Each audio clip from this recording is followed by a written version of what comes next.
पंतप्रधान नरेंद्र मोदी यांनी देशभरात जातीनिहाय जनगणना करण्याचा ऐतिहासिक निर्णय घेतला आहे। या निर्णयाने कोट्यावधी नागरिकांना दिलासा मिळाला आहे। या निर्णयाबद्दल पंतप्रधान नरेंद्र मोदी यांचं अभिनंदन करण्यासाठी भाजप ठाणे शहर जिल्ह्याच्या वतीने ठाणे रेल्वे स्थानकाबाहेर जल्लोष करण्यात आला। यावेळी कोकण पदवीधर मतदारसंघाचे आमदार निरंजन डावखरे, भाजप ठाणे शहर जिल्हाध्यक्ष संजय वाघुले, महिला मोर्चा अध्यक्षा स्नेहा पाटील तसेच भारतीय जनता पार्टीचे सर्व सेलचे पदाधिकारी कार्यकर्ते मोठ्या संख्येने येथे उपस्थित होते। यावेळी स्टेशन परिसरात येणाऱ्या जाणाऱ्या नागरिकांना लाडूचे वाटप करण्यात आलं आणि हा जल्लोष येथे साजरा करण्यात आला। आपण बघतोय की देशभर खऱ्या अर्थाने एक आनंदाचा वातावरण हे निर्माण झालेलं आहे।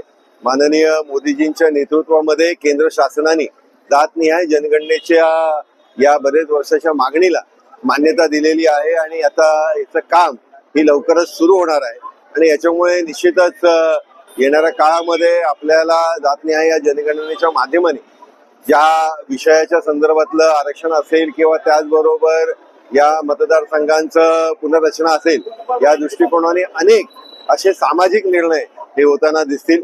मोदीजींचे खरं तर लाख लाख धन्यवाद हे सर्वच जनता सातत्याने मांडत आहे। स्वातंत्र्यानंतर अनेक जाती या सामाजिक अनेक योजनांपासून वंचित राहिल्या होत्या आणि अनेक ठिकाणी सर्वे हे राहिलेले आहेत।